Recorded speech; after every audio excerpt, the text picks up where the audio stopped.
Bienvenidos a mi canal Armando Espacio 81 Medina. Dios los bendiga hoy en esta hora. En el estudio pasado estábamos viendo el cuidado de su palabra, de cómo nos había llegado, cómo era que Dios tiene el cuidado desde tiempos atrás hasta hoy, cómo nos llegó la palabra de Dios intacta sin que se distorsionara y pudiera llegar con el mismo mensaje completo desde los tiempos atrás.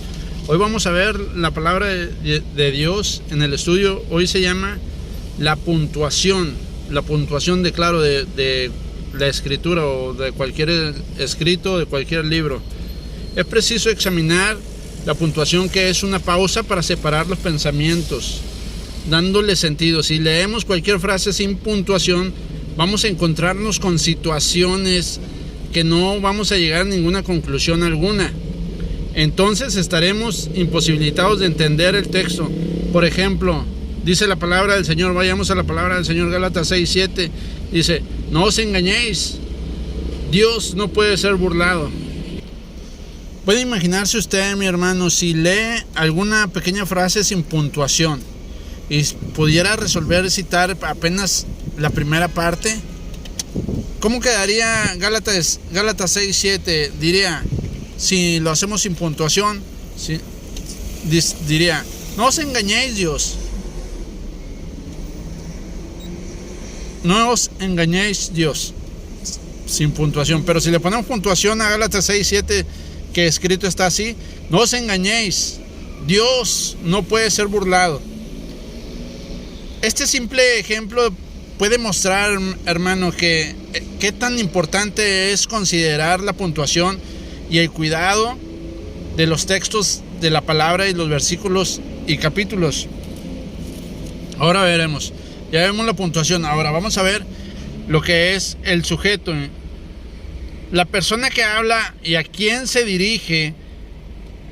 Preste atención al texto y observe si el que está hablando es el Señor o el escritor del libro, o si él está citando a alguien. Intente percibir a quién se dirige el mensaje, si al pueblo de Israel, a la iglesia, o a quién en particular, o a todas las personas en lo general.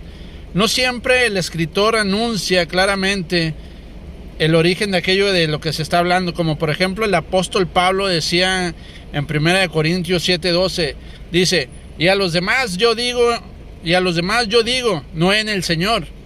Si algún hermano tiene mujer que no sea creyente y ella consiente en vivir con él, no la abandone. Ahí está el sujeto.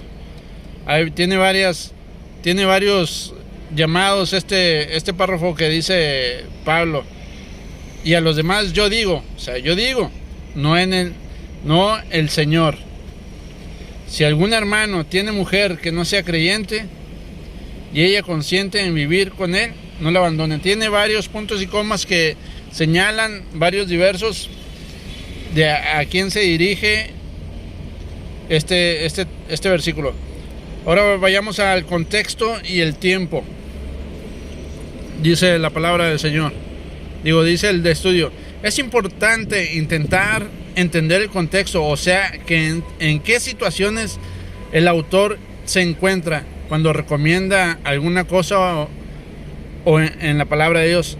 La ley, por ejemplo, fue dada cuando el pueblo de Israel estaba en el desierto. Muchas recomendaciones relativas a la comida, a las vestimentas, a la higiene, por ejemplo, también tienen que ver con algún lugar y no siempre sirven para nosotros actualmente.